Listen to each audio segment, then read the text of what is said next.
क्या आप जानते हैं कि हमारे विचार हकीकत बनते हैं? क्या आप जानते हैं कि शारीरिक परेशानियों का कारण क्या है? क्या आप अफ़र्मेशन के बारे में कुछ जानते हैं?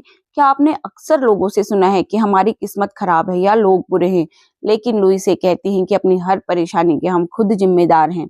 चौंक गए ना? लेकिन यही कड़वा सच जीवन को बदलने वाली पहली सीढ़ी है। नमस्कार दोस्तों, स्वागत है आपका मेरे चैनल गुड वाइब्स ओनली में। आज मैं दुनिया की सबसे अच्छी किताबों में से एक you can heal your life की समरी केवल 100 लाइनों में लेकर आई हूँ। इस वीडियो के लास्ट तक आप समझ जाएंगे कि कैसे हमारी सोच ही हमारे जीवन को बनाती है। तो आगे बढ़ने से पहले चैनल को सब्सक्राइब कर लीजिए और ऐसे ही मोटिवेशनल बुक समरी के लिए बेल का बटन प्रेस कर लीजिए। तो चलिए आगे बढ़ते हैं।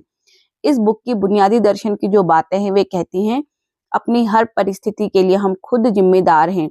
हर विचार जो हम सोचते हैं वह हमारा भविष्य बना रहा है। ब्रह्मांड हमें पूरी तरह समर्थन करता है, चाहे हम कुछ भी सोचे या माने। बचपन में हम अपने आसपास के बड़ों की प्रतिक्रियाओं से अपने बारे में राय बनाते हैं और बड़े होकर वैसा ही वातावरण अपने जीवन में बनाते हैं। मैं काफी अच्छा नहीं हूँ, यह दुनिया की सबसे बड़ी समस्या है। प्रेम वो शक्ति है जो हमारे जीवन में चमत्कार कर सकती है। वर्तमान क्षण ही वह समय है जहाँ हमारी शक्ति निहित है। अपनी आलोचना बंद करें, यह कभी सकारात्मक प्रभाव नहीं छोड़ती। अपनी प्रशंसा करें और देखें आपका जीवन कैसे बदल जाएगा। यह बुक बताती है कि बीमारियों का कारण मानसिक होता है। लुईसे का मानना है कि शरीर की हर बीमारी का एक मानसिक कारण होता है। जैसे नाराजगी अंदर से इंसान को खा जाती है और खतरनाक बीमारियां पैदा करती है। आलोचना अक्सर गठिया का कारण बनती है। दोष हमेशा सजा को तलाशता है और दर्द पैदा करता है। डर के कारण तनाव, बाल झड़ना जैसी समस्याएं पैदा होती हैं। अगर हम अपने मन से उन पुराने विचारों को निकाल दें तो शरीर खुद ठीक हो जाता है। बदलाव की शुरुआत करने का तरीका भी यह बुक बताती है कि बदलाव के लिए खुद को स्वीकार करना जरूरी है। अतीत बीत चुका है और वह अब हमें और नुकसान नहीं पहुंचा सकता। उन लोगों को माफ कर देना चाहिए जिन्होंने हमें दुख पहुंचाया है। माफी दूसरों के लिए नहीं बल्कि खुद की शांति के लिए जरूरी है। माफ करने का मतलब किसी के व्यवहार को सही ठहराना नहीं है, बल्कि अपने आप को उस पीड़ा से मुक्त करना है। प्रतिरोध को पहचानना जरूरी है। जब हम कहते हैं कि हमें यह करना चाहिए तो हम खुद पर दबाव डालते हैं। चाहिए शब्द को कर सकता हूं मैं बदले जैसे मैं यह कर सकता हूं। यह किताब सकारात्मक प्रतिज्ञान यानी अफर्मेशन की तकनीक और महत्व के बारे में भी बताती है। जो हम खुद से बार बार कहते हैं, लगातार कहते हैं, वह अफर्मेशन है। रोज सकारात्मक अफर्मेशन का प्रयोग करें, जैसे मैं स्वस्थ हूँ। मिरर वर्क एक प्रभावशाली तकनीक है। शीशे में देखकर बार बार खुद से कहें, मैं तुम्हें प्रेम करता हूँ और स्वीकार करता हूँ। यह आत्म प्रेम की दिशा में पहला बड़ा कदम है।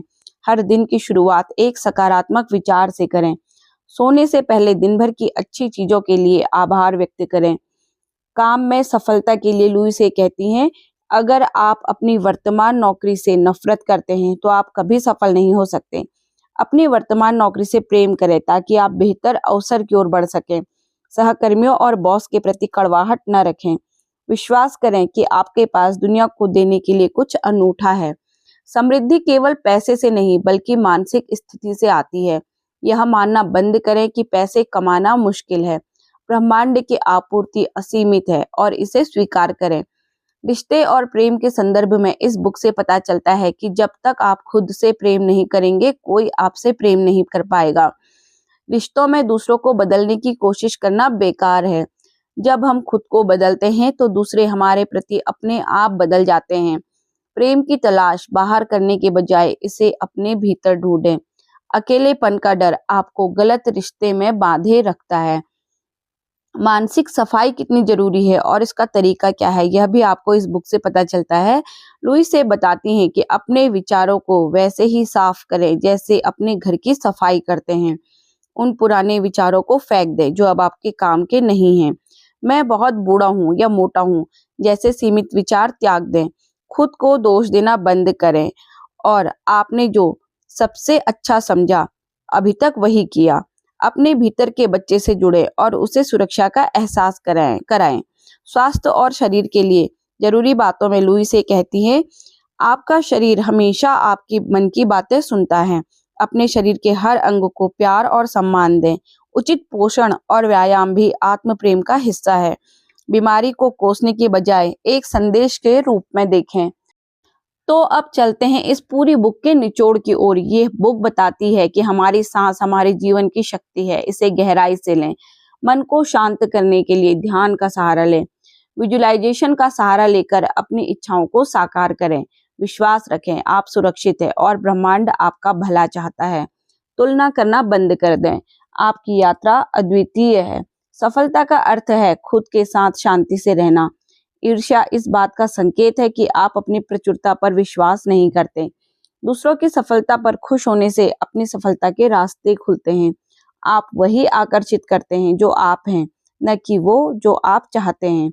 अपनी भावनाओं को दबाए नहीं, उन्हें महसूस करें और मुक्त कर दें। गुस्सा करना गलत नहीं है, बल्कि उसमें फंसे रहना गलत है। अपनी रचनात्मकता को व्यक्त करने का रास्ता ढूंढें। हर समस्या का समाधान मौजूद है, बस नजरिया बदलने की जरूरत है। मैं योग्य हूँ, यह निर्देश रोज खुद को दें। अपनी हर छोटी बड़ी सफलता में खुद खुश होना सीखें। जीवन समुद्र की तरह है, इसमें लहरें कभी कम नहीं होंगी, बस तैरना सीखना जरूरी है। दूसरों की राय को अपनी वास्तविकता न बनने दें। आप अपनी दुनिया में सर्वश्रेष्ठ हैं। अपनी आंतरिक शक्ति पर भरोसा करें। डर केवल एक विचार है और विचार को बदला जा सकता है।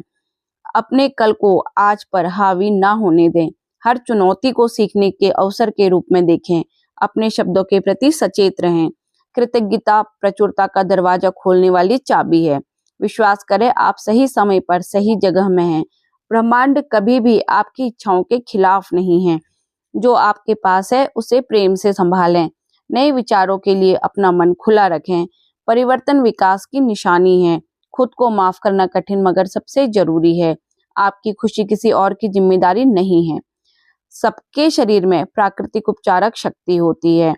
तनाव मुक्त रहने के लिए वर्तमान में जीना जरूरी है। अपने जीवन का एक लक्ष्य बनाएं। हर दिन एक नया अवसर है। अपनी अंतरात्मा की आवाज सुनें। धैर्य रखें। ब्रह्मांड के साथ तालमेल बैठाएं। अपने सपनों पर विश्वास रखें। अपनी दुनिया को प्रेम से भर दें। आप प्रेम करने और प्रेम पाने के योग्य हैं। खुद को बताएं, सब कुछ ठीक है, मेरी दुनिया में सब कुछ अच्छा है।